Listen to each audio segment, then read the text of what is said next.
அஸ்ஸலாமு அலைக்கும். Welcome to foodie with Binu channel. நம்ம இன்றைக்கி செய்து காமிக்க போகிறது ஒன் பாட்டு சிக்கன் பிரியாணி. இந்த ரைஸ் எடுக்கும்போது மேலேருந்து எடுக்கக்கூடாது, எப்போவுமே கீழே இருந்து தான் மேலே கொண்டு வரணும். அப்போ தான் சாதம் நம்ம சாப்பிடும்போது நல்ல சாஃப்டாகவும் இருக்கும், நல்ல ஜூஸியாகவும் இருக்கும், சூப்பராகவே இருக்கும். சீரக சம்பாவில் சிக்கன் பிரியாணி செய்கிறது நான் 2-3 வாட்டி செய்தேன். இந்த மெஷர்மெண்ட்டெல்லாம் நீங்கள் கரெக்டாக பண்ணினீங்கன்னா ஜீரக சம்பா ரைஸ் சூப்பராக இருக்கும். கண்டிப்பாக நீங்கள் பிகினர்ஸ் எல்லாம் நிறைய இருப்பாங்க, நம்ம சேனலில் நிறைய பேர் ஃபாலோ பண்ணியிருக்காங்க. அவங்களுக்கு தான் இந்த வீடியோ நீங்கள் கண்டிப்பாக பாருங்கள். முதல் தடவையாக நான் சொல்கிற ஒன்றுன்னா, நம்ம பிரியாணி செய்யும்போது எப்போவுமே இஞ்சி பூண்டு பேஸ்ட்டு ஃப்ரெஷ்ஷாகவே அரைச்சி முதல்ல சேர்த்துக்கிடுங்க. நம்ம வீட்டில் அரைச்ச இஞ்சி பூண்டு பேஸ்ட்டு 2 நாளத்துக்கு முன்னாடி அரைச்சது இருக்கும், இல்லைன்னா நம்ம அன்னைக்கு நைட்டு அரைச்சது இருக்கும். எப்போவுமே அந்த காரமாக அந்த அன்னைக்கு அரைச்சி சேர்க்குறது தான் நல்லது. இப்போது ஒரு 1/2 கிலோ அரிசி வைக்கிறதுக்கு காரத்துக்கு நான் 4 பச்சை மிளகாய் எடுத்திருக்கேன். இது நேற்றுக்கு அரைச்ச இஞ்சி பூண்டு பேஸ்ட்டு தான்.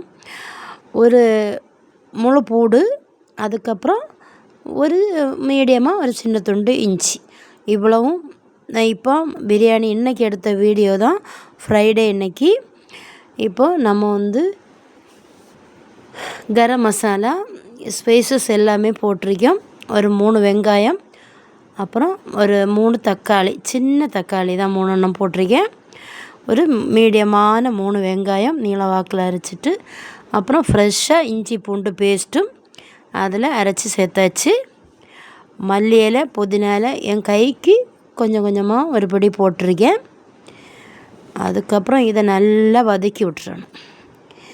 சீக்கிரமாக வதங்கிறதுக்கு ஒரு டீஸ்பூன் சால்ட் இதில் சேர்த்துட்டோன்னா சீக்கிரமாக அதுவும் வதங்கிடும். அப்புறம் க்ளீன் பண்ணி வச்ச சிக்கன் எடுத்திருக்கேன். ஒரு 1/2 கப்பு தயிர் சேர்த்துருக்கேன். இப்போ நம்ம பிரியாணிக்கு தேவையான மசாலா எடுத்துடலாம்.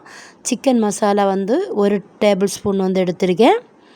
அப்புறம் பெப்பர் ஒரு 1/2 டேபிள் ஸ்பூன் எடுத்திருக்கேன். கரம் மசாலா ஒரு 1/4 டீஸ்பூன் எடுக்க போகிறேன், அதையும் இதில் எடுத்து வச்சுருக்கேன். சோம்பு ஒரு 1/2 டீஸ்பூன் 1 டீஸ்பூன் வரை சேர்க்கலாம், அப்போ தான் மசாலா இருக்கும். இப்போ எல்லாம் எடுத்தாச்சு. இப்போ நம்ம சிக்கனில் அதை சேர்த்து விட்டுடலாம். சேர்த்துட்டு நல்லா மிக்ஸ் பண்ணணும். எடுத்து மசாலையே போடணும், மஞ்சத்தூள் சேர்க்க வேண்டாம். சிக்கன் மசாலா நம்ம சேர்க்கறதுனால அந்த இது இருக்கும், அதில் வேண்டாம். இப்போ நல்லா மிக்ஸ் பண்ணதுக்கப்புறம் நல்லா கொதித்த தண்ணி 1 கப் எடுத்து வச்சுக்கிடுங்க. இப்போ பிரியாணி மசாலா 10 ரூபா பாக்கெட்டு தான், இது 1/2 கிலோ அரிசிக்கு இதை அப்படியே கொட்டிடலாம். நல்லா காரசாரமாக இருக்கும். அதனால் நான் காரம் மட்டும் வத்தல் மிளகா பொடி ஒன்றும் சேர்க்கலை. 4 பச்சை மிளகா மட்டும்தான் இதில் சேர்த்துருக்கேன். ஒரு கிளாஸ் கொதித்த தண்ணி நல்லா மிக்ஸ் பண்ணிவிட்டு அந்த தண்ணியை விட்டு ஒரு 1/4 மணிக்கூர் நல்லா வேக வச்சுக்கிடுங்க. அந்த பச்சை வாசனை எல்லாம் போனதுக்கப்புறம் நம்ம நல்லா கொதித்த தண்ணி, இப்போ 4 கப்பு தண்ணி இதில் சேர்த்துருக்கேன். நான் 1/2 கிலோ அரிசிக்கு ஜீரக சம்பா அரிசி தான். இப்போ தண்ணி விட்டதுக்கப்புறம் ஒரு 1/2 டேபிள் ஸ்பூன் சால்ட்டு போட்டுட்டு நம்ம கையில் வச்சு தானே இந்த தண்ணி நல்ல வாயில் வைக்கும்போது நல்ல டேஸ்ட்டாக இருக்கும். அப்போவே நினைக்கிறேன் இன்றைக்கி பிரியாணி அடி தூளுன்னு சொல்லிட்டு சூப்பராகவே இருக்கும். இப்போ நான் டேஸ்ட் பண்ணி பார்த்தேன், அப்போவே எனக்கு தோணுச்சு இன்றைக்கி பிரியாணி சூப்பராக இருக்கும்னு. நான் பக்கத்து கடையிலேருந்து அடிக்கடி ஒரு 150 ரூபான்னு ஒரு பிரியாணி வாங்குவேன். அதே பிரியாணி தான் இன்றைக்கி உங்களுக்கு செய்து காமிச்சிருக்கேன். அதே டேஸ்ட்டு, அதே சாப்பாடு, அதே டேஸ்ட்டு தான். நான் சாப்பிட்றது மாதிரி தான் இருக்கும். அப்போ தண்ணியெல்லாம் நல்லா ஒன்றும் பாதியமாக நம்ம வற்றி வந்தோடனே நம்ம சிம்மில் போட்டுறணும். சிம்மில் போட்டுட்டு சும்மா கிளறிட்டே இருந்துச்சுன்னா ஜீரக சம்பா அரிசினாலும் சரி, தாவூத் அரிசினாலும் உடஞ்சிடும்.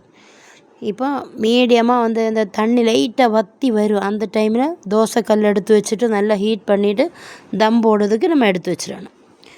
இப்போ நான் ஒரு வெங்காயம் எடுத்து நீல வாக்கில் அரிஞ்சிட்டு அதை ஃப்ரை பண்ணிவிட்டு மல்லி இலையில் எடுத்து வச்சுருக்கேன். இப்போ நல்ல கபா மணமும் நல்ல டேஸ்ட்டாக இருந்தது.